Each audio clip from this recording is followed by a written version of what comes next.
La siguiente presentación, titulada Long-Term Preservation of Digital Scholarly Publication, estará a cargo de Craig Van Dyke. Craig es director ejecutivo de Clocks. Antes de trabajar en Clocks, Craig Van Dyke ocupó un cargo de vicepresidente de contenidos en la editorial Wiley.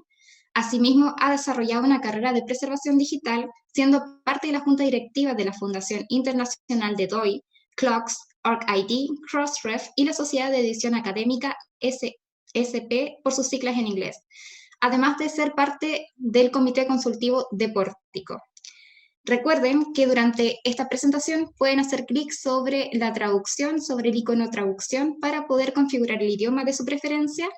También comentarles que esto estará transmitido a través del canal de YouTube. Por último, también les queremos hacer transmitir que pueden hacer llegar sus preguntas, sus consultas a través del chat, a través de Twitter con el hashtag BiblioU2021. Craig, desde ya muchísimas gracias por acompañarnos durante esta jornada. Te dejamos la palabra para que puedas comenzar tu presentación. Gracias, Tanya. Hola, and gracias, Barbara Rivera, for inviting me. I'm very happy to have this opportunity to speak with so many people in Latin America today. It's a very successful conference, so congratulations to everybody. I am Craig Van Dyke. I'm the head of the Clocks Archive, and I am now going to share my screen.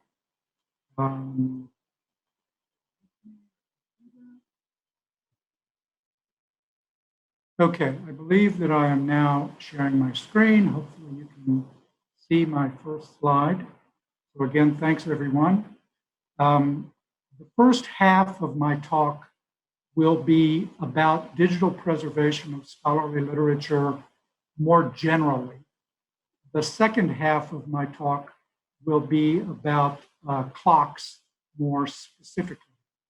And by the way, I'm aware that the audio quality of my voice is probably not perfect. So I apologize for that, but I'm afraid it will be the best I can do. So I will just go forward and I will try to speak slowly and clearly.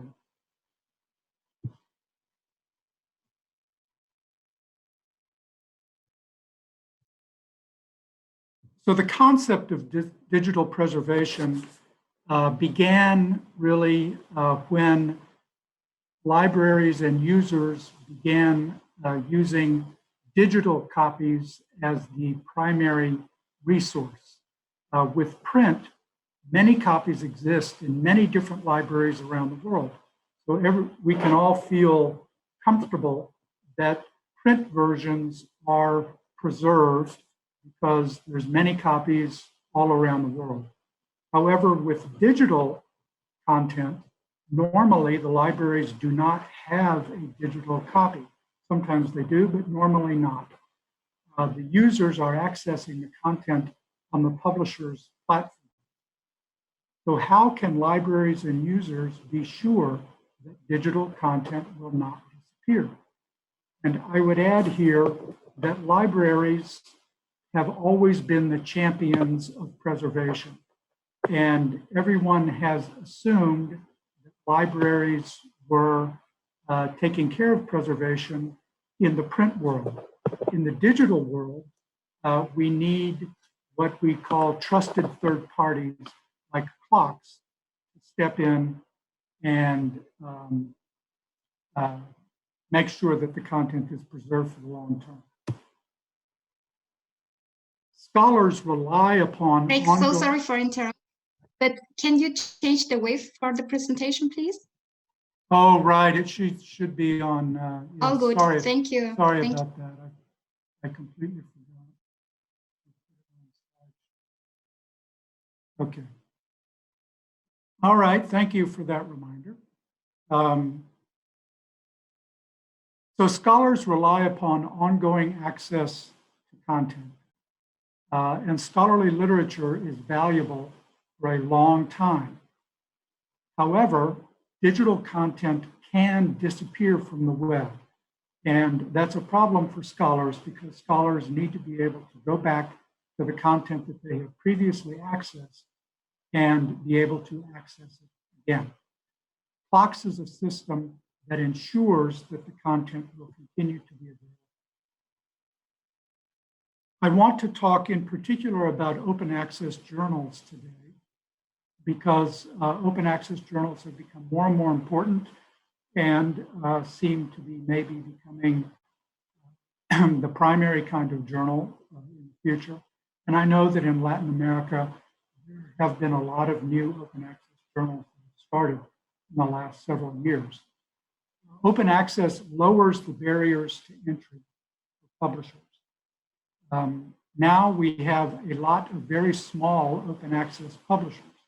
And I put publishers in quotation marks because oftentimes these people do not really consider themselves publishers. They might be more researchers who have started a journal. And often these small journals lack financial resources, also technical resources, human resources, and organizational resources. And for these reasons, these journals can be at risk of disappearing. In September of 2020, a preprint was published called Open is Not Forever. And I give you the URL here. And this preprint points out that many open access journals have disappeared from the web. And that is a problem, and it is something that Clocks is concerned about. And I'll speak a little bit later about the new project. Since I'm talking about open access journals, I should also mention predatory journals. These are journals, open access journals, that are basically a scam, just trying to get authors money. They tell the authors, you know, we will publish your paper, it will be peer reviewed, et cetera. But they often just take the money and don't deliver on those promises. I don't think that Latin America has a lot of predatory open access publishers. We have seen predatory publishers in other parts of the world. In the Clock system, we have many open access journals. Of course, we also have many subscription journals. And I want to talk a little bit about the Open Journal System, OJS. Many open access journals use OJS, and OJS is a good system. And in fact, OJS provides a pathway to preservation that has no cost to the publisher. And it is called the Public Knowledge Project Preservation Network, or PKP-PN. And for any publisher that is using OJS, Clocks actually recommends that they should join the PKP-PN. It is a good system. In fact, it uses the same underlying technology Clocks uses, which is the Box. Before going any further, I want to mention as a kind of side note, I'm sure that everyone here is familiar with Sciello. Sciello was in the Clock system for 3 years. And I've recently been back in touch with Sciello, and I believe they are working on their own preservation solution. But I can't talk in any more detail. So I want to mention a new project for open access journal preservation. The project has 5 partners: the Directory of Open Access Journals, or DOAJ, Clocks, Public Knowledge Project, who is the host of the OJS system, the Internet Archive, and the Keepers Registry, which is part of International.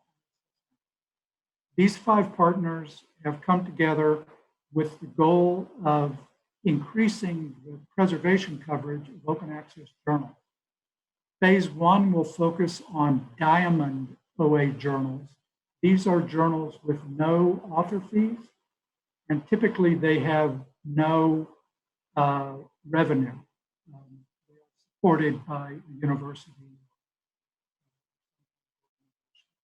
The aim of the project is to offer a preservation solution that is at lower cost so that more open access journals can be preserved.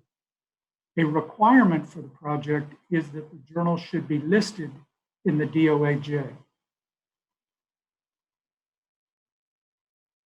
So there are a few challenges for digital preservation. One is costs. You know, it does cost something to preserve the content over the long term. There's storage costs, there's operational costs, organizational costs, communications costs. And trying to limit those costs is, of course, important. Communications are also sometimes a challenge. There are publishers all over the world, and this sort of gets into standard practices. In journal publishing, there are a lot of standard practices, which is very helpful, but not all journals follow the standard practices, preparing appropriate metadata, for example, using digital object identifiers. And there's also a requirement for technical capabilities. The publisher needs to have some level of technical capability in order to preserve their content for the long term. So what does successful digital preservation look like? Well, the first point I want to make is that preservation is more than archiving. Making a backup copy is not preservation. Preservation requires active management to ensure that the content data is healthy. I will talk about that a little bit later. I do want to mention that there are several preservation services that I think offer a good solution. Clocks, of course, is one. Portico is another. Another is the PKPPN that I mentioned a moment ago. There's also the LOCKS Alliance, and Coriniana from Brazil is a member of the LOCKS Alliance. Some national libraries do high quality preservation, and there are more organizations as well. You can find some of them at the Keepers Registry, and I've given the URL here for the Keepers. So I thought I would give a case study, and I'm not going to use the name of any particular publisher, but this is a kind of description of a publisher.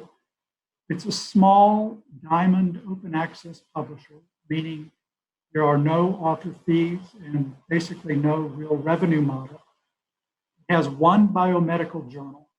It is managed by the editor-in-chief in his or her academic office, so it's based in a university.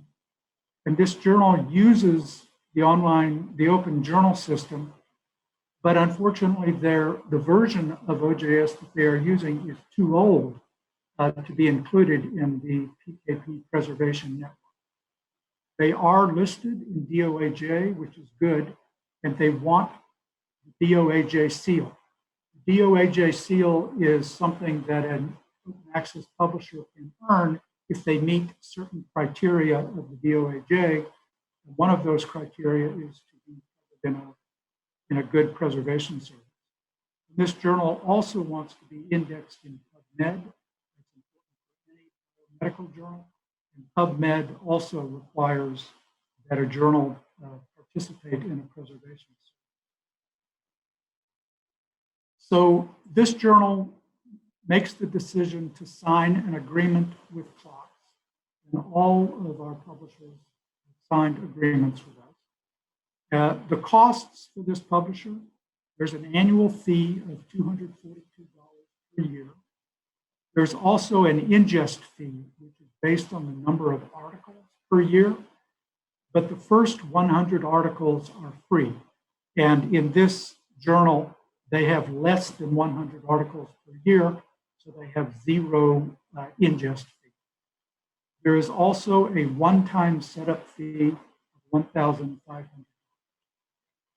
And the process that is followed is first, CLOCKS and the publisher have a conversation, usually by email, and CLOCKS has a crawler that goes around to all of our publishers, and with this publisher, it is agreed that our crawler will come to their site and our crawler will pick up the content, and the publisher on their site needs to give us permission. Once we pick up the content, we then put it into our system for long-term preservation. And I will say a little bit more about our system in another slide.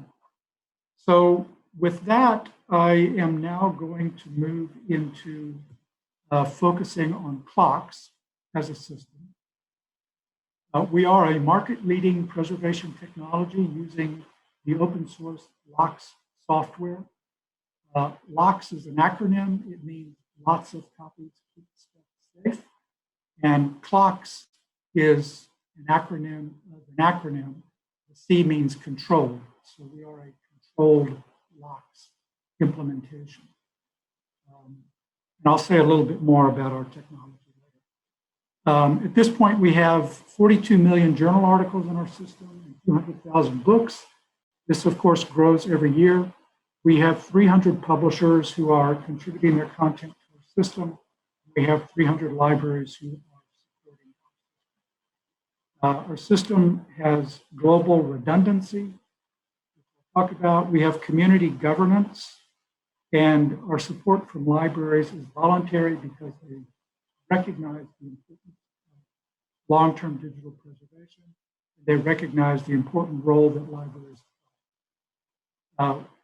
We are a dark archive, which means that users cannot access our 42 million articles and 200,000 books unless the content will disappear from the web. And if content disappears, then we will make it available through our system. And when we do that, it is always open access.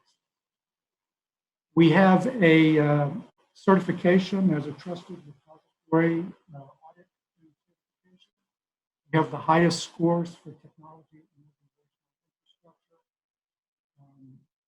We can get content either by harvest, which I mentioned earlier, or by file transfer. The publisher packages the content. We are focused these days on new content types because the scholarly literature is becoming more diverse and more dynamic. We have a robust succession plan in the unlikely event that CLOCKS will go out of business. There is a plan so that the content will continue to be preserved. And finally, we have a strong relationship with the Stanford Library. We are independent of the Stanford University. We have a strong relationship.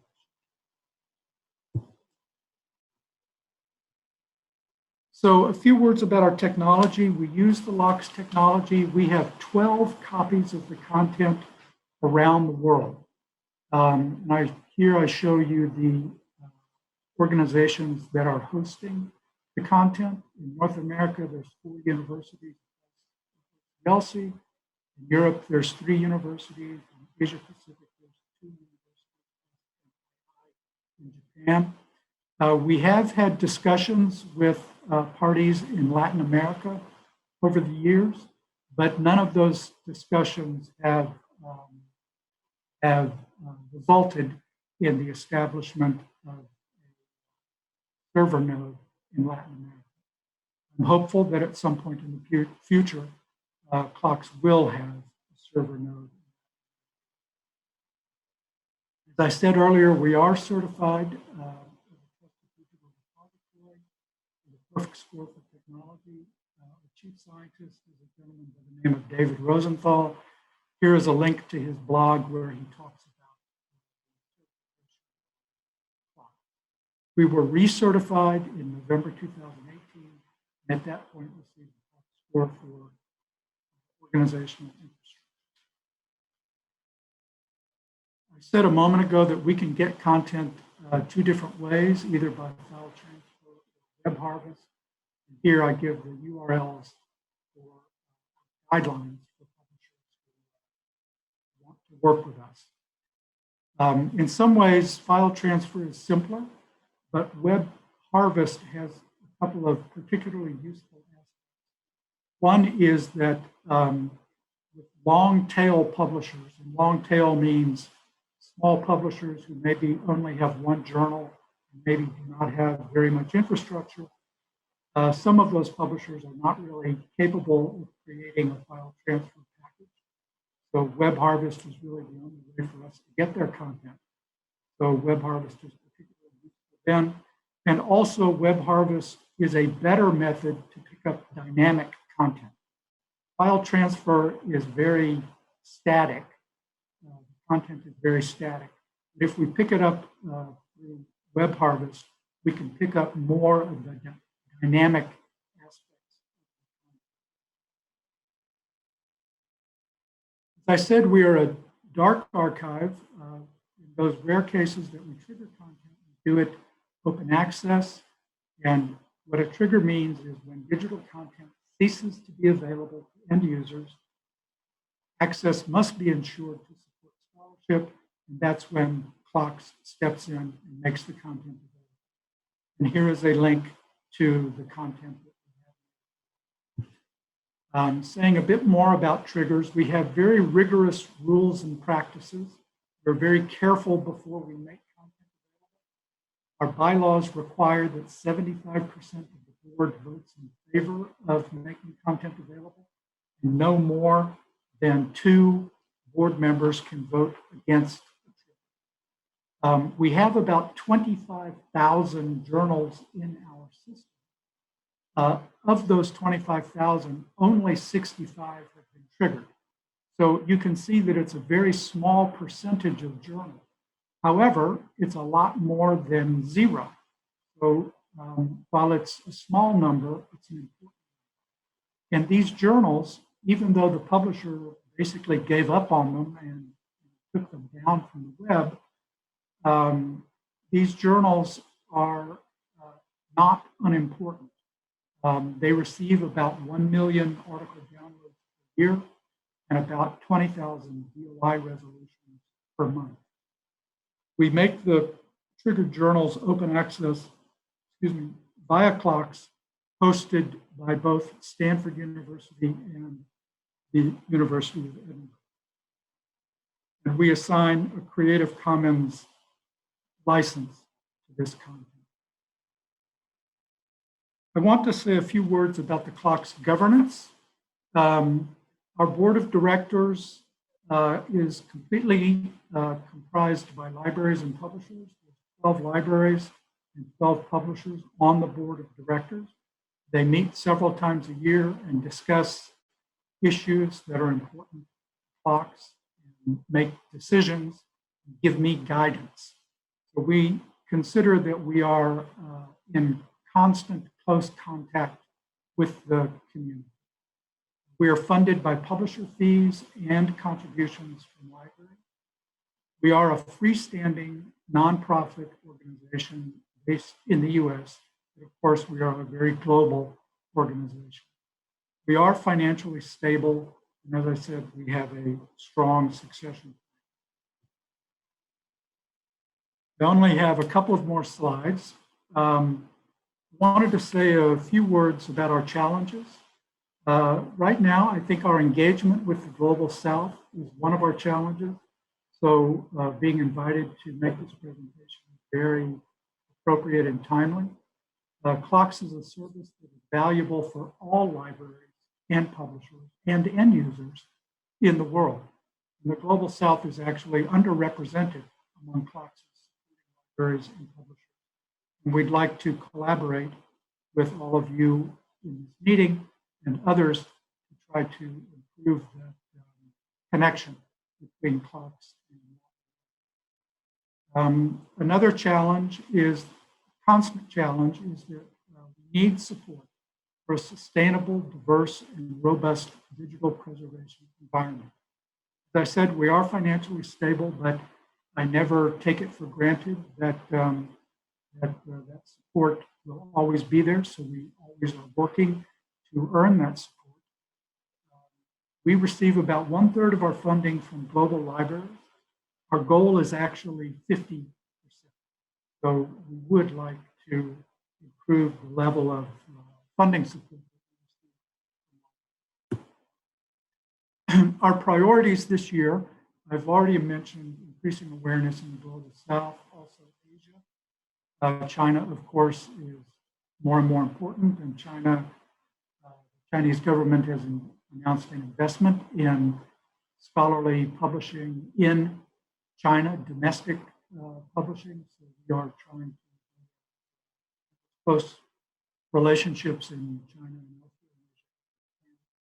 We are always investing in hardware and software to improve the timeliness of preservation.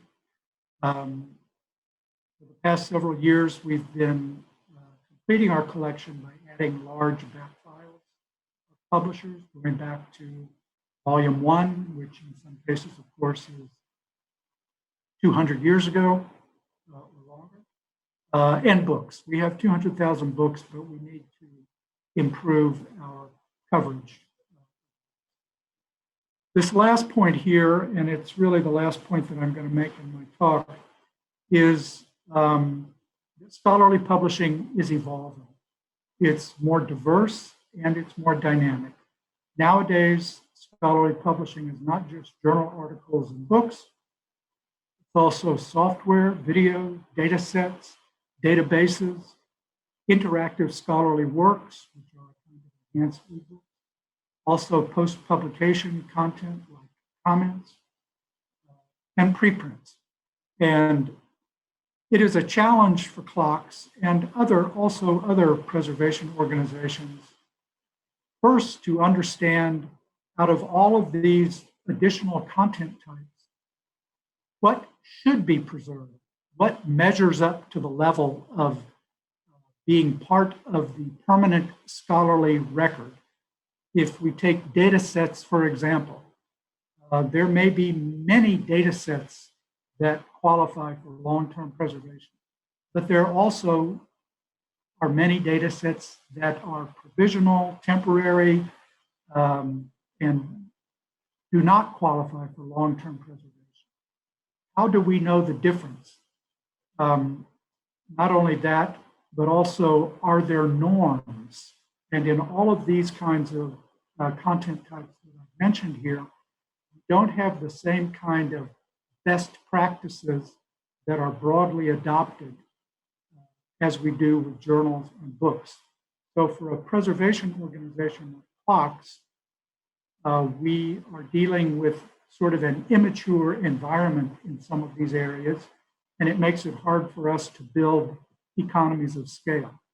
All of that said, our goal is to preserve the scholarly record. And defining the boundaries of the scholarly record is something that we need input from the community, libraries, publishers, and users.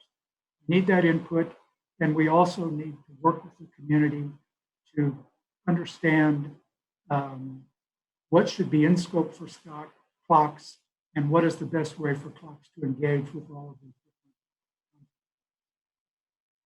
So with that, I'm going to conclude. Our holdings are publicly reported on our website, also in the Keepers Registry. And with that, I would say adios and gracias. Muchísimas gracias, Craig, por tu excelente presentación tan interesante sobre un tema tan relevante como lo es hoy la preservación digital. Hay muchos comentarios y muchas preguntas, por la cual procederé con la primera pregunta de Salvador Montes, que nos consulta acerca de la conservación. Ha sido un tanto complicada para las bibliotecas en América Latina. Ahora, para el futuro, ¿ustedes creen que haya la posibilidad de que el coste baje, o sea, el costo? ¿Cuándo podría ser más la inversión mínima para preservar la colección de una biblioteca de unos 10.000 volúmenes? Muchas gracias.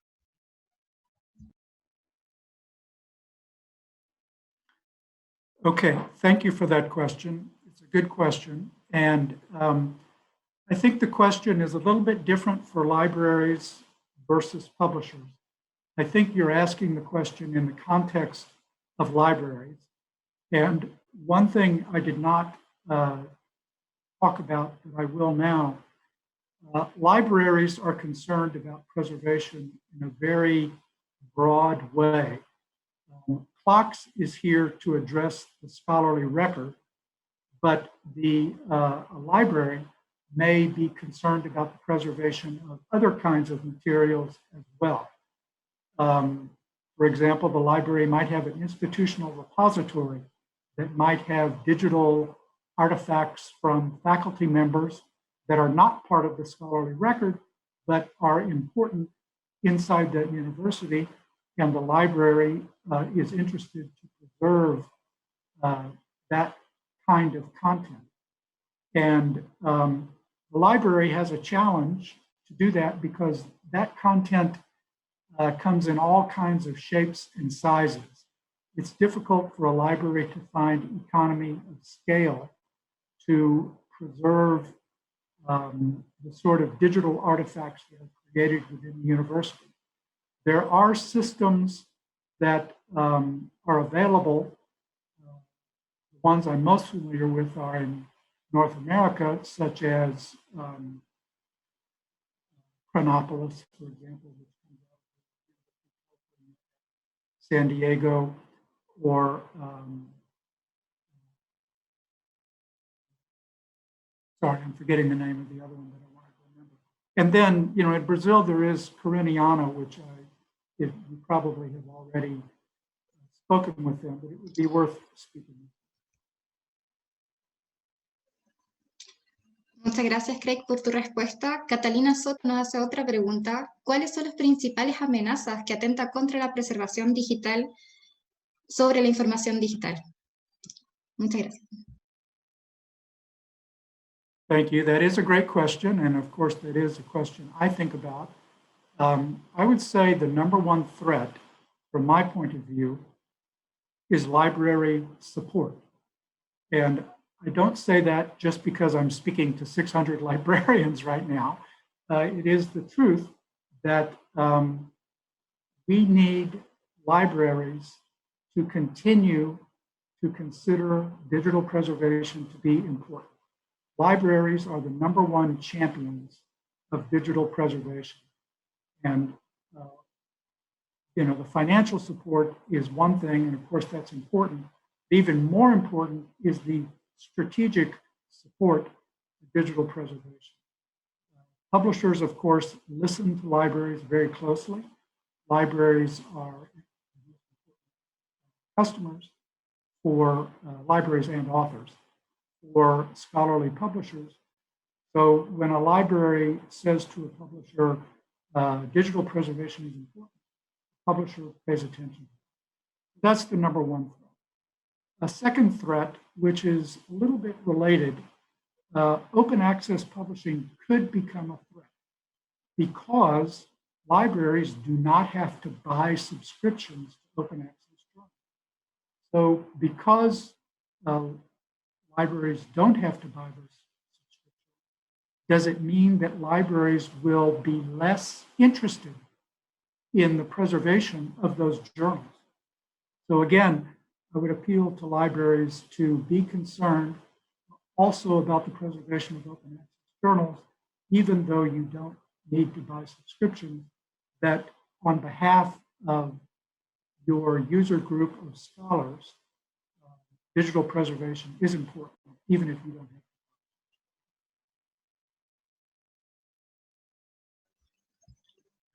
Muchísimas gracias, Craig, por tu respuesta. Ruth Belia nos hace otra pregunta. ¿Por qué cree que el sur global tiene baja representación en CLOCs? ¿Qué estrategia tiene CLOCs para promover la preservación de revistas en Latinoamérica?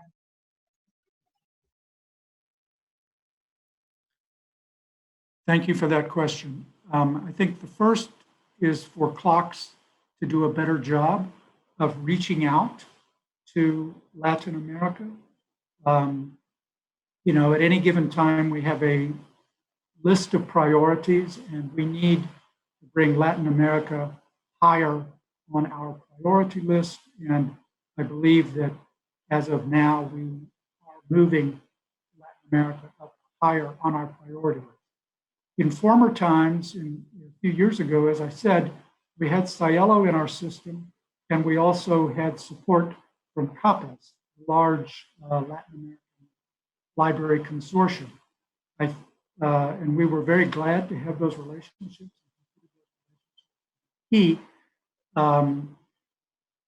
I think the financial difficulties that came to Brazil and other countries in Latin America a few years ago, I think that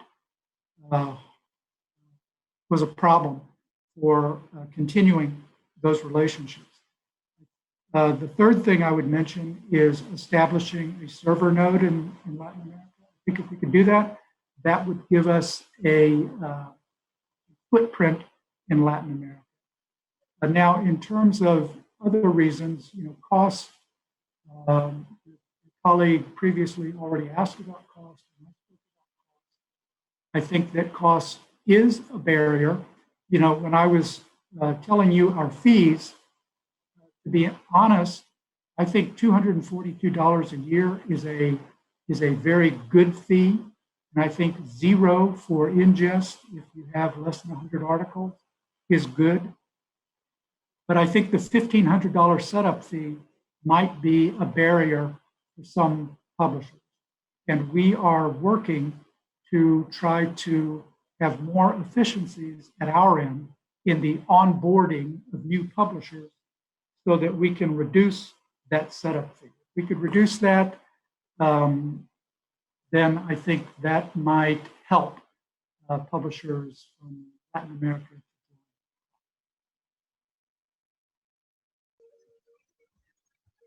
Muchas gracias, Craig. Quiero leerte algunos comentarios de algunos asistentes. Santos hace un comentario acerca de que la biblioteca tiene que pensar en la preservación digital a corto plazo, ya que los medios de almacenaje cambian continuamente, al igual que los sistemas de consulta y recuperación. Luego, Luis Emilio también nos hace un comentario que la conservación y preservación es un tema importante tanto para las bibliotecas como para los archivos. Quería hacerte llegar esos dos comentarios y te queremos dar las gracias y mencionar que existen muchísimos otros más comentarios de felicitaciones acerca de tu presentación, de lo interesante que ha sido la temática que has abordado. Así que te queremos dar las gracias por estar con nosotros, por haber participado en este congreso, en la conferencia. Bueno, desde ya, para cerrar estos 3 días de conferencia, quisiera dejar con ustedes a Rodrigo Donoso, director de la Dirección de Servicios de Información y Bibliotecas de la Universidad de Chile, CICIB. La palabra es tuya, Rodrigo. Muchas gracias, Tania, y también a todos los participantes que aún están conectados. Por supuesto, felicitaciones a los ganadores. Solamente para cerrar, quisiera agradecer la participación de todos ustedes. Nos quedamos para el próximo año con un tremendo compromiso de poder seguir realizando actividades. Yo creo que todos los días hemos aprendido mucho, hemos conocido nuevos colegas, hemos interactuado a través de las plataformas que dispusimos para poder contactarnos. Así que como equipo de CICIB le damos muchas gracias, estamos muy contentos por todo el trabajo desarrollado y también por haber contado con ustedes durante estos 3 días de jornada y también muchos de ustedes por haber participado de más de 17 talleres que tuvimos durante las jornadas de la tarde durante estos 3 días. Finalmente, dejarlos invitados para el próximo año. Esperamos volver a realizar la 8ª versión de este Congreso de Bibliotecas Universitarias y Especializadas, ya sea online o sea presencial, pero sin duda vamos a tener un nuevo congreso donde poder invitarlos y donde poder volver a reencontrarnos. Muchas gracias a todos. Dejo con Tania para el cierre final del evento. Muchas gracias. Muchas gracias, Rodrigo, por tus palabras. También queremos dar las gracias a todos los asistentes durante esta convocatoria. Han habido muchos asistentes, así que les queremos agradecer la gran audiencia que hemos tenido, el gran interés en este 7º Congreso de Bibliotecas Universitarias y Especializadas, por su asistencia y participación. Nuevamente, muchísimas gracias por todas las felicitaciones, por todos los comentarios que nos han hecho llegar. dependiendo de donde sea, les deseo buenas tardes, buenas mañanas o buenas noches. Así que muchas gracias por su asistencia. Nos vemos para el próximo año.